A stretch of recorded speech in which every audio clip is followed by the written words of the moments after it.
والصلاة والسلام على أشرف الأنبياء وسيد المرسلين سيدنا ومولانا محمد وعلى آله وصحبه ومن تبعهم بإحسان إلى يوم الدين. سبحانك لا علم لنا إلا ما علمتنا إنك أنت العليم الحكيم. لا إله إلا أنت سبحانك إنا كنا من الظالمين. اللهم لا سهل إلا ما جعلته سهلا وأنت تجعل الحزن إذا شئت سهلا. اللهم علمنا ما ينفعنا وانفعنا بما علمتنا وارزقنا علوما تنفعنا في ديننا ودنيانا وآخرتنا برحمتك يا أرحم الراحمين. طبتم وطاب منشاكم وتبوأتم من الجنة منزلا. أما بعد.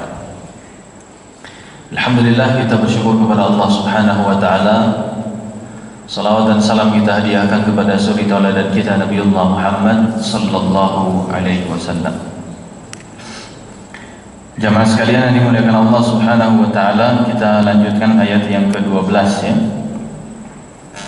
A'udzubillahi minasyaitonir rajim. Inna batsha rabbika lasyadid. Qauluhu ta'ala inna batsha rabbika lasyadid ay akhdhahul jababirata wadh-dhalama. Kaqaulihi jalla thanahu kadzalika akhdhu rabbika idza akhadha al-qura wa hiya zalimah inna akhdahu alimun syadid. Ayat ini poin pertamanya adalah dia jawabul qasam. Jawab sumpah. Tatkala Allah bersumpah dengan was-sama'i dzatil buruj wal yaumil maw'ud wa syahidin wa mashhud, itu kan sumpah semua. Demi langit yang punya dengan semua burujnya, kemudian demi hari yang dijanjikan, demi syahid, demi masyhud dengan semua penjelasan tafsirnya. Allah kalau bersumpah itu berarti hendak menegaskan pernyataan yang perlu dihadirkan melalui sumpah itu bagi orang-orang yang ingkar. Atau perkara yang hendak disampaikan itu begitu besar urgensinya sehingga harus ditegaskan dengan pernyataan sumpah. Jadi bukan pernyataan yang biasa, tapi urgensinya sangat besar. Nah, apa jawab sumpahnya? Jawab sumpahnya Allah pada ayat ke-12 ini adalah sesungguhnya batsha rabbika, yaitu akhdha rabbika, siksa dari Tuhanmu itu benar-benar sungguh-sungguh syadid, yaitu amat sangat pedih, amat sangat keras. Syiddah itu kan keras ya. Asyidda'u 'alal kuffar ruhama'u bainahum, keras ya. Syada'id ya, itu musibah-musibah besar, ujian-ujian besar, ujian-ujian yang berat. Syada'id wal mihan ya, peristiwa-peristiwa besar dan berat. Syiddah, syadid, asyad itu satu kata dasar ya. Nah, ketika Allah menjelaskan ini, maka ya, Allah hendak menegaskan bagi orang-orang yang mu'tarid, muakkid lil qasam, untuk menegaskan bagi semua yang mengingkari bahwa pelaku naqamu minhum illa ayyuminu billahil azizil hamid ini, orang-orang yang menyiksa orang-orang muslim, zunuwas dalam konteks ayatnya, tetapi keumuman maknanya adalah siapapun yang menyiksa orang-orang yang hanya dikarenakan sebab mereka beriman kepada Allah dan bertauhid kepadanya, tentu balasan dari Allah, siksa dari Allah benar-benar sungguh-sungguh amat sangat keras untuk mereka ya. Dan kalau kita perhatikan jamaah sekalian nanti muliakan Allah, setidaknya itu ada amalan-amalan dan perbuatan-perbuatan dosa kita yang tidak hanya Allah akan tunda hukumannya di akhirat kelak, tapi juga ada yang Allah segerakan di dunia. Di antaranya adalah apa? Perbuatan zalim ya. Jangankan orang kafir kepada orang muslim, sesama muslim saja berbuat kezaliman, maka jangan tunggu sampai di akhirat, bahkan di dunia pun akan Allah tuntaskan. Ya, salah satu yang akan Allah segerakan hukumannya di dunia. Ya, maka Nabi menjelaskan dengan hadisnya, ittaquz zulma fa inna zulma zulumatun yaumal qiyamah. Takutlah kita berbuat zalim, sebab kezaliman itu mendatangkan kegelapan pada hari kiamat. Apalagi kalau sudah menyiksa. Yang membakar kaum muslimin bukan hanya orang-orang non-muslim. Yang menyiksa kaum muslimin bukan hanya orang-orang non-muslim. Bisa saja hanya karena dengan mengucapkan yu'minu billahil azizil hamid, hanya karena konteks iman saja bisa jadi menyiksa. Ya. Yang menghukum misalnya hukuman mati, siapa hakimnya? Kalau tidak terbukti muslim. Ya. Di Mesir pemerintahannya misalnya baru saja mencabut sekian ratus tokoh-tokoh pergerakan di Mesir dari status terorisnya. Tapi sebelumnya udah banyak yang dihukum gantung, yang dihukum mati, yang seumur hidup. Dari mulai presidennya misalnya sampai hakim-hakimnya muslim juga. Nggak harus kafir. Makanya Allah mengatakan wa ma naqamu minhum illa an yu'minu billahil azizil hamid. Siapapun. Bisa jadi orang-orang yang kemudian yang penting mereka punya kuasa, atasan kepada bawahannya misalnya mencekik gitu ya. Seorang pimpinan misalnya dalam level apapun, dalam organisasi apapun, dalam kemudian paguyuban apapun, kemudian menzalimi misalnya sesama anggota paguyubannya atau kelompoknya atau organisasinya dan seterusnya.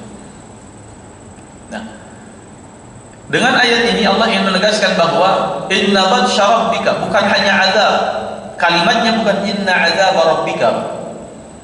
Kalau azab sudah pasti kaitannya dengan akhirat. Azab itu kaitannya dengan neraka dan seterusnya. Tapi Allah mengatakan inna batsya, akhdha.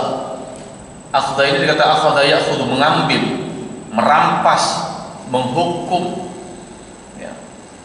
Semua yang Allah ambil, yang Allah rampas, yang Allah hukum, akhdun, itu Allah nyebutnya la syadid, benar-benar amat sangat keras, amat sangat berat, ya, yang harus ditanggung.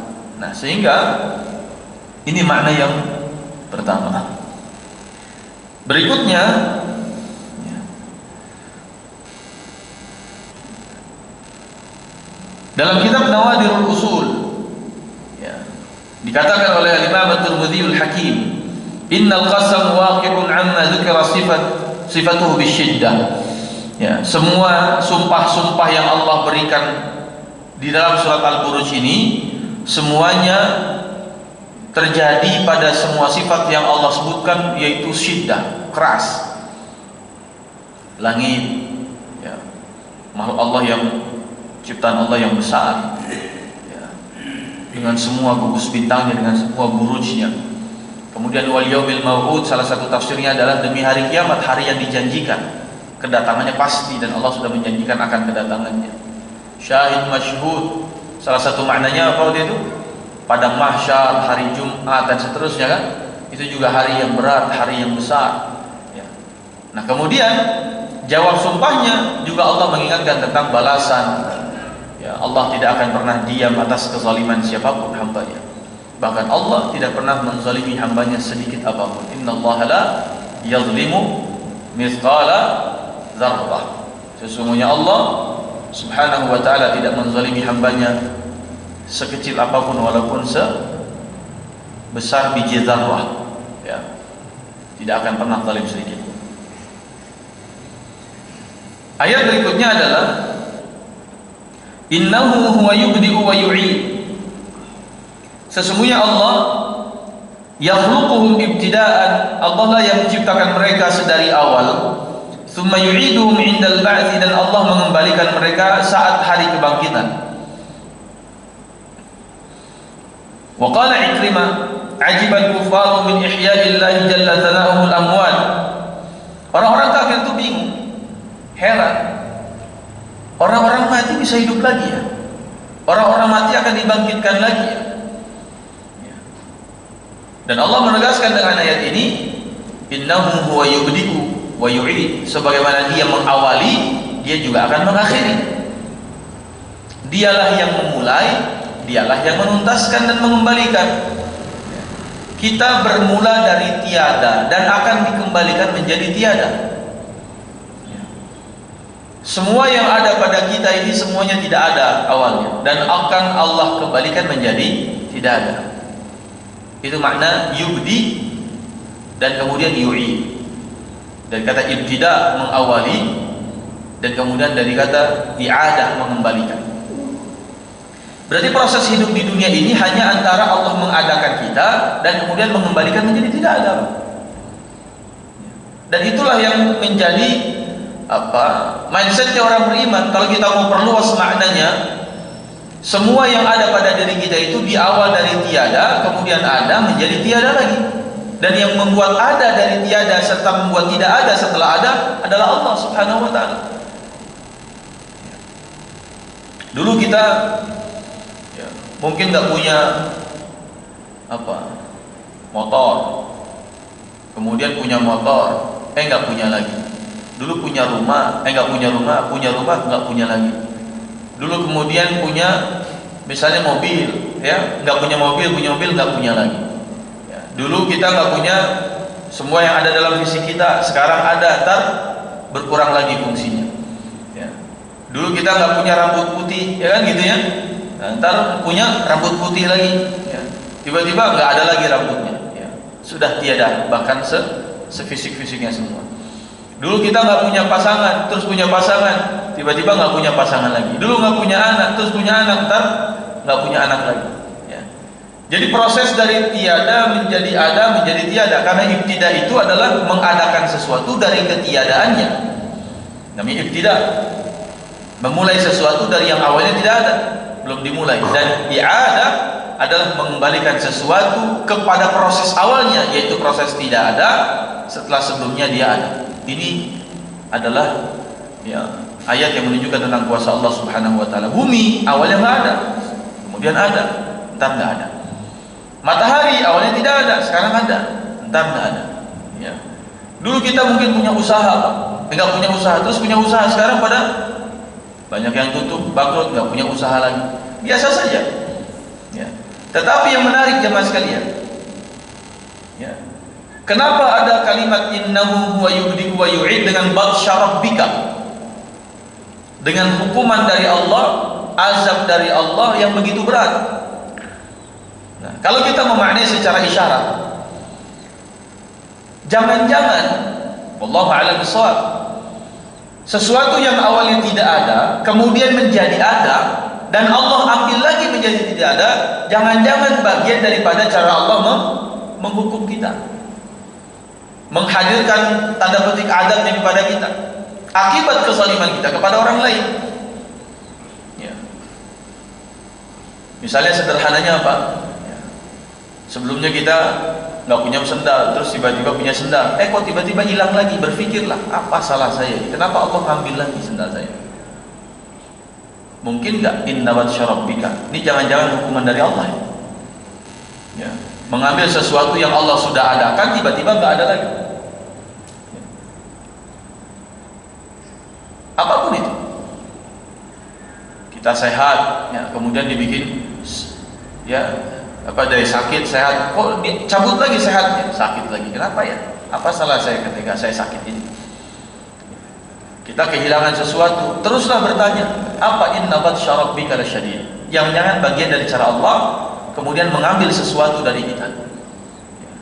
Apakah wa ma naqamu minhum, ada orang-orang yang terzalimi dengan kita atau tidak?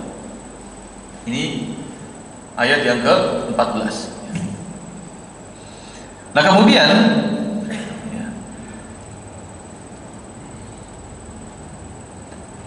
berikutnya adalah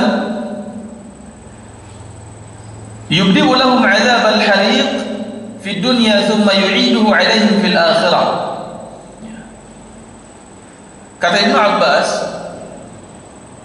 sebagaimana yubdi'u lahum, Allah Subhanahu wa taala mengadakan api untuk mereka. Zunuwas ini kan membakar kaum muslimin. Ya. 70.000 orang kan yang dibakar sama dia. Yang mengadakan api siapa? Allah. Ketika api itu yubdi'u, Allah adakan, Allah bikin ada, dia berkobar apinya. Berhasil dia membakar. Lama-lama apa? Api itu hilang. Ya, kalau api didiamin lama kan akan hilang, padam. Dialah yang mengadakan api itu ada ketika di dunia, tapi wa yu'idu lahum fil akhirah, api itu akan Allah kembalikan ada nanti di akhirat untuk membakar mereka. Ya. Sehingga kenapa mereka mendapatkan api? Justru karena merekalah yang tanda petik menghadirkan api dan menyiksa kaum muslimin dengan api. Itulah yang dikembalikan kepada mereka. Dalam satu hadisnya, misalnya Nabi SAW mengingatkan, man ta'allaqa syai'an wukila ilaih. Siapa yang menyandarkan diri kepada sesuatu, akan Allah timpakan dengan sesuatu itu. Siapa yang mengandalkan sesuatu, akan Allah berikan ujian dengan sesuatu itu. Contohnya adalah apa? Misalnya ada orang yang katakanlah mengandalkan popularitasnya, mengandalkan subscribernya banyak. Ternyata yang menjatuhkan dia ujungnya siapa? Subscribernya juga. Ya. Selama ini dia mengandalkan pujian katakanlah netizennya. Ternyata yang menjatuhkan dia siapa pada akhirnya? Netizen juga. Selama ini ada orang yang katakanlah bersandar kepada gelarnya, ujungnya yang menjatuhkan dia adalah gelarnya juga. Yang selama ini bersandar kepada jabatannya, ternyata yang menjatuhkan dia adalah jabatan dan kedudukannya. Man ta'allaqa syai'an wukila ilaihi, kata Nabi, siapa yang bersandar bergantung kepada sesuatu, akan Allah timpakan dia dengan sesuatu itu. Siapa yang bersandarnya kepada api, ingin menghukum dan menghadirkan api, Zunuwas ini, maka nanti di akhirat pun akan Allah hukumnya dengan api. Wal'iyadu billah. Nah, jamaah sekalian yang dimuliakan Allah Subhanahu wa taala. Kemudian wa huwal ghafurul wadud. Dan dialah Allah Subhanahu wa taala Ghafur, ay as-satur li dzunubi ibadihi al-mu'minin la yafdahuhum biha. Al-Ghafur maknanya adalah as-satur, yang menutupi, menutup seluruh dzunub, dosa hamba-hambanya yang beriman. Sebesar apapun dosa kita, tentu semua kita punya dosa. Kullu bani Adam khata'un wa khairul khata'in at-tawwabun. Semua bani Adam adalah pelaku dosa. Tidak ada satupun yang bebas dari dosa. Tapi sebaik-baik pelaku dosa adalah yang bertaubat kepada Allah Subhanahu wa taala. Dialah Allah yang memerintahkan untuk kita bertaubat. Wastaghfirhu innahu kana tawwaba. Dia sang maha penerima taubat. Perintahnya adalah istighfar, minta ampun. Kenapa Allah disebut dengan Ghafur? Salah satu makna Ghafur adalah satur. Artinya adalah kebaikan kita hari ini, walaupun kita para pendosa ini, adalah karena Allah menutup dosa-dosa kita dan menutup aib-aib kita. Sehingga salah seorang ulama tabi'in pernah mengatakan di hadapan para jamaahnya, di hadapan para murid-muridnya, seandainya kalian tahu ya tentang keburukanku, sungguh ya kalian tidak akan datang ke majlisku sebagaimana ya, atau kecuali seperti hanya lalat-lalat yang akan mendatangi tempat sampah. Artinya apa? Beliau mengatakan dirinya adalah tempat sampah yang sebenarnya tidak pantas didatangi oleh kalian. Kalau kalian tahu bahwa aku ini tempat sampah, kata beliau, pasti yang datang kepadaku hanya lalat-lalat saja. Tapi jamaahnya luar biasa banyak, digandrungi dengan keilmuannya, kecerdasannya dan seterusnya. Tetapi kedatangan para murid-muridnya hanya disebabkan karena terlalu banyak aib yang Allah sedang tutup dan Allah sedang sembunyikan. Kenapa? Jangan-jangan banyak istighfar. Sehingga usi nafsi wa iyyakum, ya.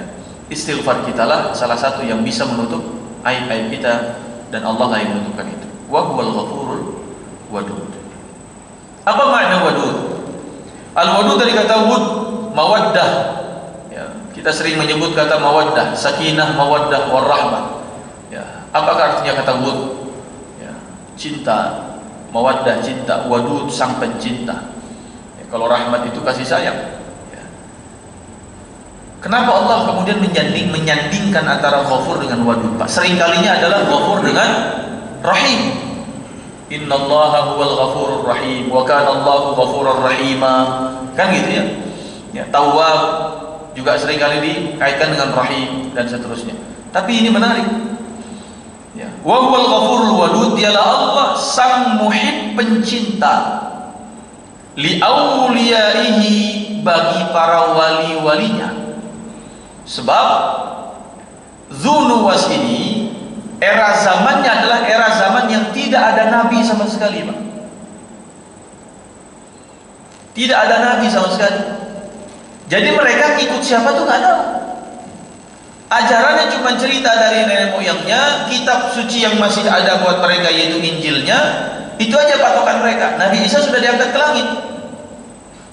Kalau kita ingat bahwa peristiwa Dzunuwas ini 30 tahun sebelum kelahiran baginda Rasul sallallahu alaihi wasallam. Kira-kira 541 Masehi.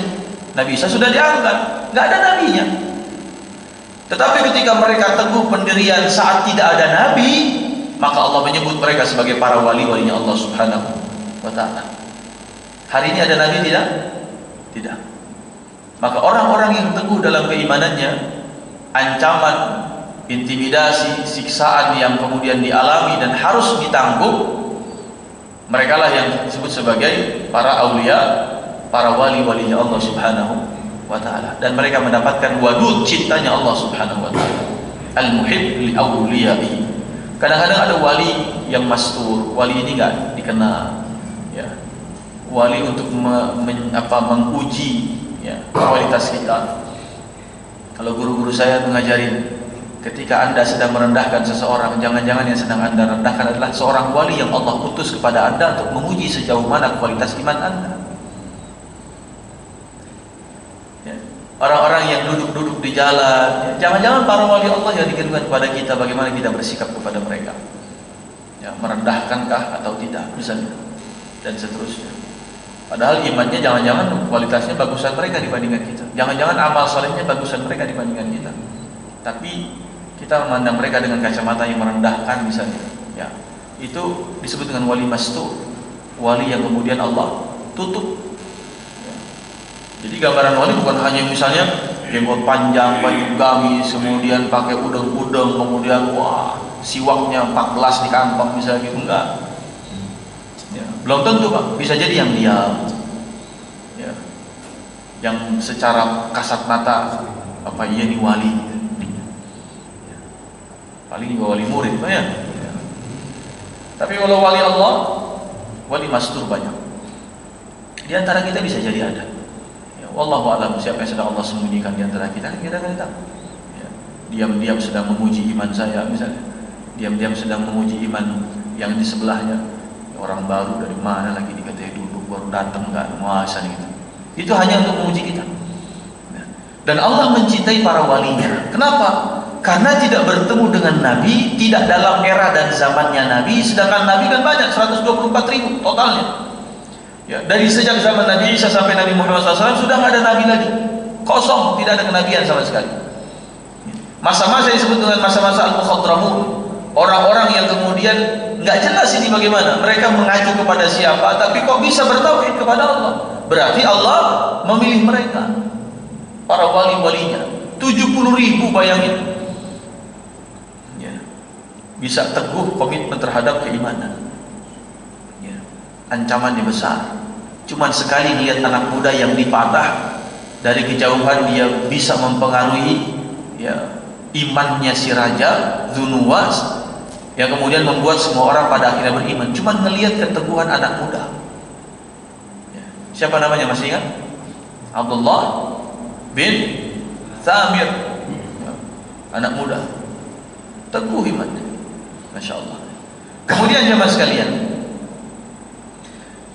Al-Wadud maknanya juga Kama yawaddu, kata Ibnu Abbas, kama yawaddu ahadukum akhahu bil busyra wal mahabbah, ya.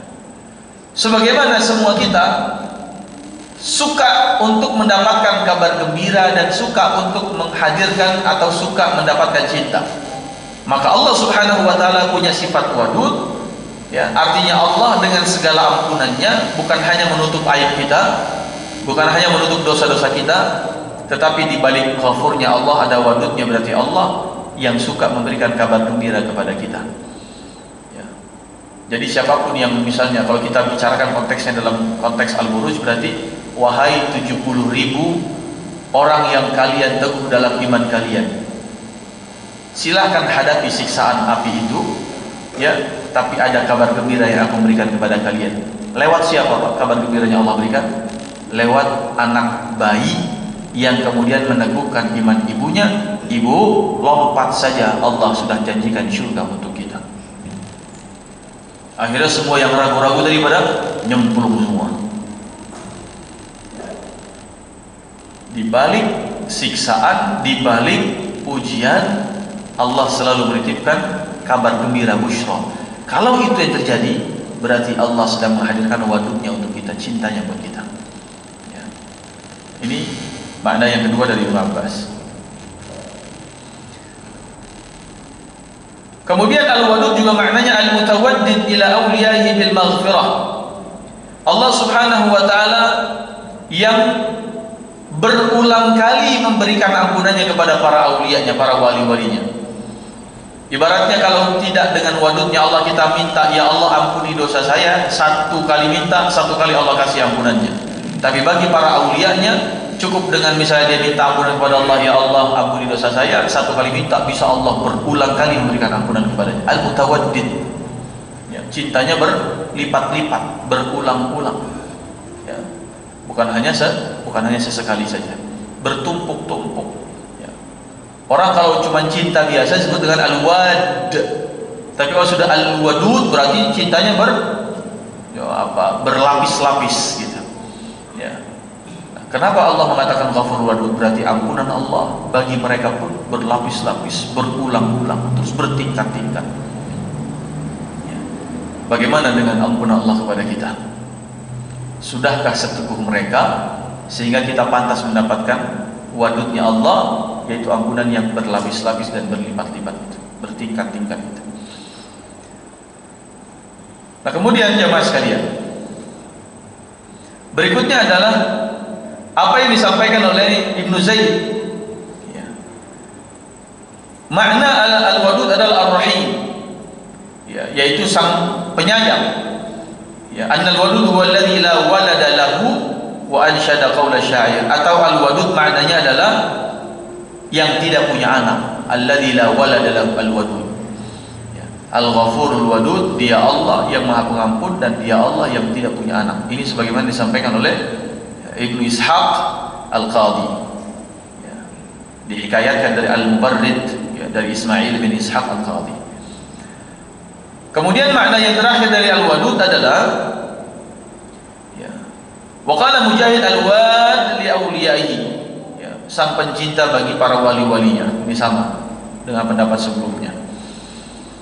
Aila waladalaha tuhinnu ilaihi, ay tahinnu ilaihi, wa yakunu ma'na al-ayah innahu yaghfiru li'ibadihi wa laysa lahu waladun yughfaru lahum min ajlihi liyakuna bil maghfirati mutafaddilan min ghairi jazain. Dialah Allah yang ampunannya Allah berikan kepada hamba-hambanya tanpa perlu ada anak yang meminta kepada dia. Orang tua biasanya ngasih itu kalau diminta sama anaknya, dibujuk sama anaknya. Itu enggak, Pak? Terutama seorang ayah, ya. Setidaknya saya mengalami kalau sudah anak yang bujuk biasanya tergerak juga gitu, ya. Atau misalnya orang tua saya, kadang-kadang ibu saya bilang, Pak, bilang sama Buya gini. Nah, kalau udah bujukan saya, biasanya bisa berpengaruh. Sehingga makna wal-wadud adalah dia yang tidak punya anak, yang tidak perlu pemberiannya atas permintaan anaknya. Itu maknanya disampaikan Imam Qurtubi. Jadi ampunan Allah benar-benar Allah berikan ya, atas kasih sayang dan cintanya kepada siapapun yang dia cintai tanpa perlu didahului oleh permintaan siapapun. Saking cintanya Allah kepada Rasul, ampunan Allah sudah Allah berikan kepada Nabi bahkan sebelum Nabi berbuat salah, Pak. Makanya Nabi dikenal dengan al-maksum, tidak punya dosa. Kalaupun Nabi berbuat salah, kesalahannya tidak terkonversi menjadi dosa. Itu bukti cinta Allah. Jadi cintanya lebih dahulu hadir sebelum ampunannya. Allah sudah lebih dahulu memberikan cintanya sebelum ampunannya. Ini kalau Allah sudah mencintai seorang hamba. Ibarat kita kalau sudah terlanjur cinta, ya, kesalahan anak kita, ya, kita cinta dengan anak, kesalahan anak kita bisa maklumi. Kesalahan mungkin tetangga kita bisa maklumi. Kesalahan saudara kita, kesalahan pasangan kita bisa maklumi dan maafkan karena cinta lebih besar. Sehingga kata Allah Subhanahu wa taala dalam hadis qudsinya, ya, sabaqat rahmati azabi. Cintaku lebih dahulu sampai kepada hambaku dibandingkan azab. Ya. Nah, mari kita contoh sikap atau sifat Allah ini. Ketika Allah benar-benar mengatakan dialah Ghafur dan dialah Wadud, Allah ampuni semua dosa orang-orang penduduk Najran, ya, yang mereka sebelumnya tidak beriman kepada Allah sama sekali. Dengan semua perbuatan dosa mereka belum sempat beramal soleh sama sekali. Yang menghadirkan cinta Allah untuk mereka apa? An yu'minu billahil azizil hamid. Cuman modal iman. Tetapi kalau kita bilang bukan cuman juga, sebab imannya diuji langsung dengan siap nggak nyerahin nyawa. Itu udah amal soleh paling tinggi kan? Ya. Mana yang paling tinggi pahalanya? Orang sholat tiap hari, zakat tiap tahun, semua ditunaikan, puasa tiap Ramadan, puasa Senin Kamis, haji berulang kali, dengan orang sekali masuk Islam langsung jihad mati syahid. Mana yang paling mulia? Mati syahid. Karena dia sudah membuktikan imannya dengan menyerahkan nyawanya kepada zat yang memiliki dan menggenggam nyawa. Dialah yang memiliki ruh dan dialah yang meniupkan ruh kepada kita. Serahkan, bentuk kepasrahan. Ya Rabb, ini ruh milikmu, saya kembalikan kepadamu. Yang penting saya mencintaimu. Ya.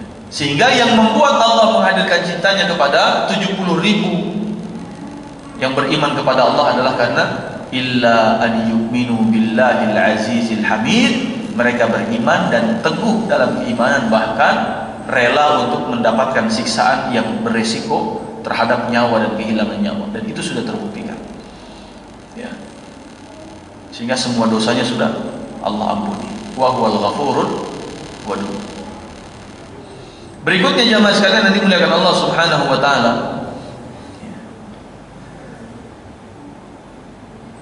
Al-wadud maknanya adalah yawadduhu ibaduhu salihun wa yuhibbunah. Al-wadud maknanya dicintai. Dialah Allah yang memberikan banyak ampunan dan dialah Allah yang dicintai. Dicintai oleh siapa? Yuhibbuhu ibaduhu salihun. Dicintai oleh hamba-hambanya yang saleh. Wa yuhibbunah. Dan Allah kemudian dicintai oleh mereka. Ya. Sehingga kalau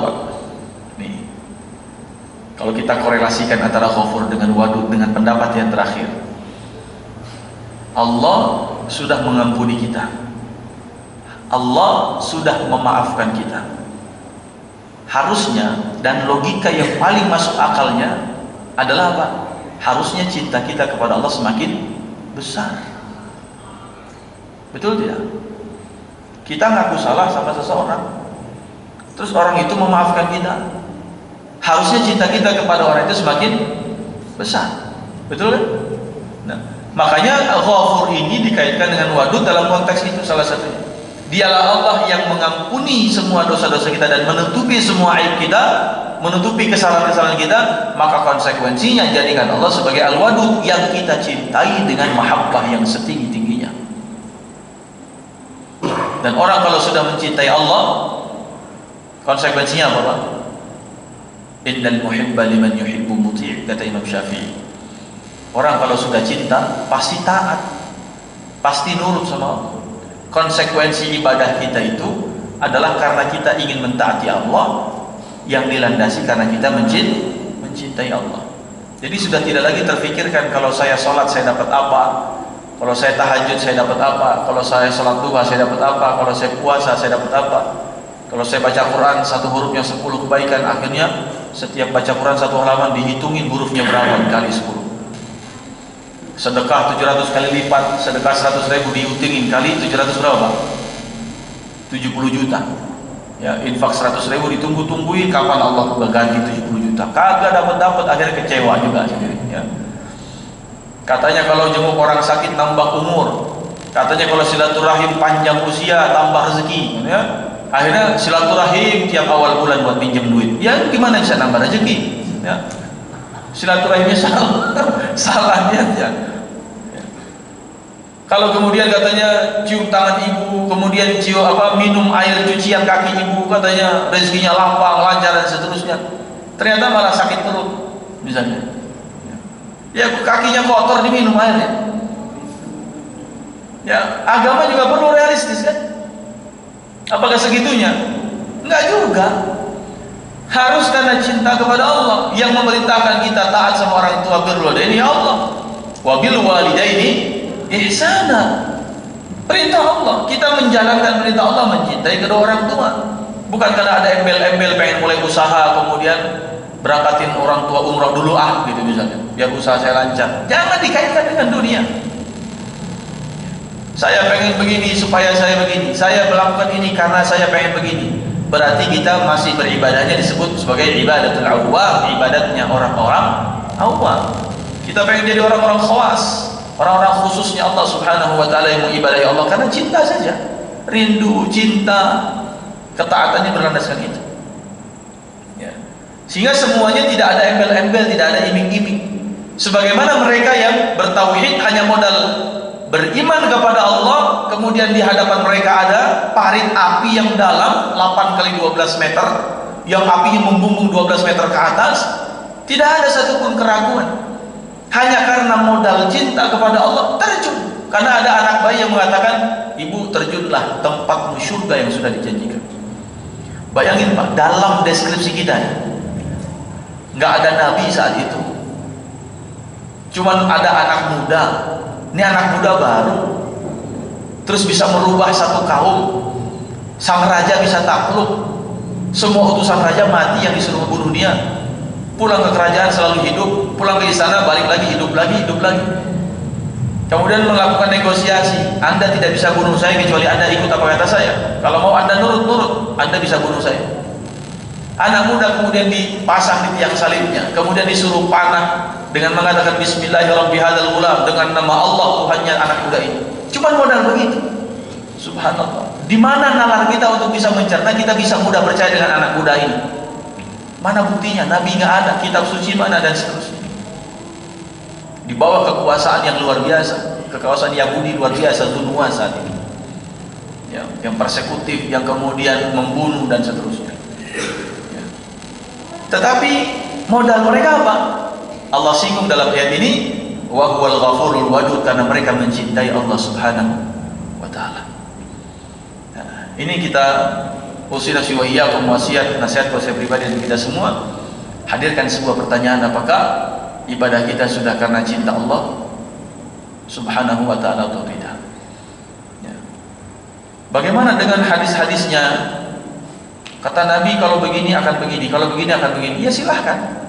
Itu akidatnya orang-orang awam, ibadahnya orang-orang awam saja. Kalau kita masih memposisikan orang awam, silahkan saja. Tetapi jangan nagih Allah. Ya, akhirnya kecewa sama Allah karena tidak diberikan, tidak. Kalau kata siapa? Rabi'ah Adawiyah, ya Rabb, saya ini nggak sanggup kalau masuk neraka, tapi saya nggak pantas masuk surga. Ya terus tempatnya di mana? Di sana kan cuma surga neraka. Bentuk kerendahan hati dengan ibadah sufinya yang luar biasa, zikirnya luar biasa, kerendahan hatinya luar biasa. Tapi masih mengatakan, ya Rabb, saya ini nggak pantas masuk surgamu, tapi saya nggak kuat masuk neraka. Ya. Saya cuma berharap fahabli taubatan waghfir dzunubi. karuniakan kepadaku taubat dan ampuni semua dosaku. Itu aja lah. Fa innaka ghafuruz dzambil azim. Engkaulah sang maha pengampun atas semua dosa-dosa besar. Ya, yarhamukallah. Artinya apa jamaah sekalian? Ada dua aspek dalam kita menilai diri dan menilai orang lain. Dalam menilai diri, kita diajarkan dalam ilmu tasawuf itu sederhana saja. Dalam menilai diri terhadap amal kita, jangan ghurur yang membuat kita punya asumsi bahwa amal kita diterima. Terhadap dosa kita, jangan tertipu merasa dosa kita sudah diampuni, sehingga sikapnya sederhana. Terhadap amal kita selalulah merasa tidak ada satupun amal yang pantas dan layak mendapatkan rahmatnya Allah, pantas menebus surganya Allah.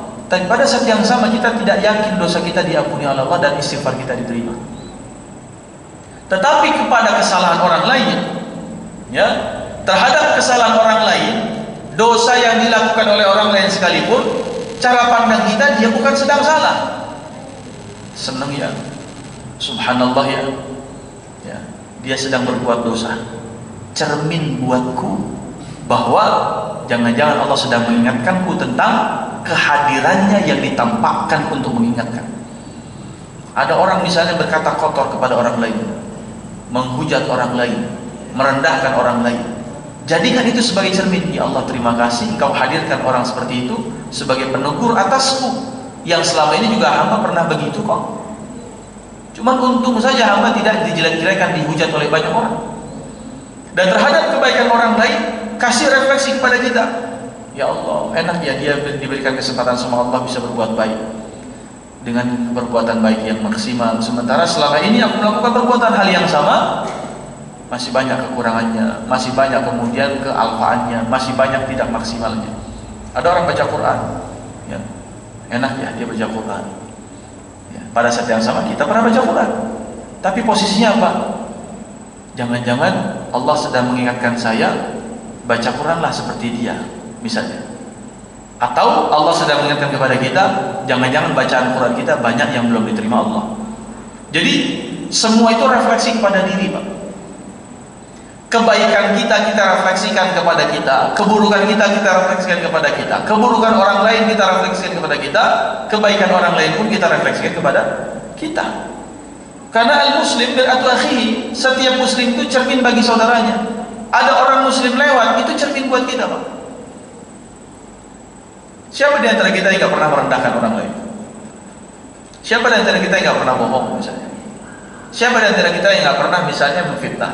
Siapa di antara kita yang tidak pernah misalnya menghibah, ngomongin orang, kemudian istisghar nas, merendahkan orang, menyepelekan orang, ya, dan seterusnya dan seterusnya. Sehingga setiap ada orang muslim lewat, jadikan cerminan. Kaum muslimin yang ada dalam surat Al-Buruj ini kita jadikan sebagai cermin. Oh subhanallah, dengan keteguhannya, enak ya, hanya beriman sesaat, ujian berat, lolos ujian, janjinya surga. Kita yang hidupnya udah lama, iman kita mungkin diuji berkali-kali, yang ujiannya nggak terlalu berat, jaminan surga aja belum dapat. Terus kita ngandelin apa? Ngandelin amal, ya.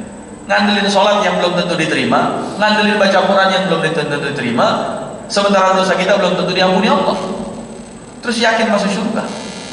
Kan pertanyaan-pertanyaan ini yang kemudian harus kita hadirkan dalam dibalik makna wa huwal ghafurul wadud. Betulkah kita sudah mencintai Allah atau tidak? Ya.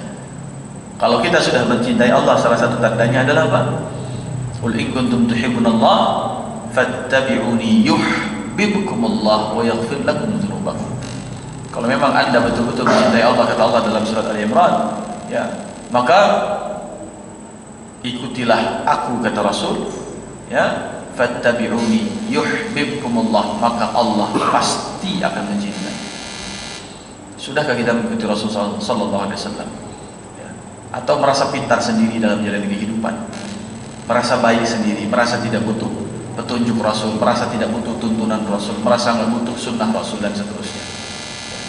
Ini menjadi tazkirah buat saya pribadi dan mudah-mudahan bisa kita ambil pelajarannya insyaallah. Berikutnya adalah Dzul Arsyil Majid, ya. ila habis ya.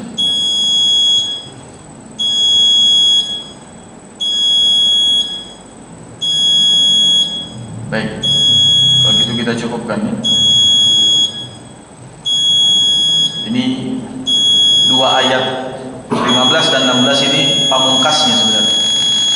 Di ayat 16 insyaallah kita bahas pekan depan. Fa'alul lima yurid. Ini luar biasa. Ya, penjelasan tafsir luar biasa. Ketika Allah menegaskan dialah Allah yang bisa melakukan apapun yang Dia mau. Fa'alul lima yurid, semua atas iradat Allah, atas kemauan Allah, atas tanda petik terserahnya Allah. Bagaimana kita mengembalikan sikap terserah engkau deh ya Allah? Nah itu Pak poinnya. Toh semua juga karena terserah Allah. Kalau Allah sudah berkehendak ya terserah Allah, ya kan begitu ya? Nah, bagaimana kita mengembalikan kepasrahan sampai pada titik ya Allah terserah? Artinya apa? Kami berserah. Terserah, kami berserah. Insyaallah kita lanjutkan pekan depan. Ayat ke-15 dan 16. Subhanakallahumma bihamdika asyhadu an la ilaha illa anta astaghfiruka wa atubu ilaik. Hadanallahu wa iyyakum ajma'in. Wassalamualaikum warahmatullahi wabarakatuh.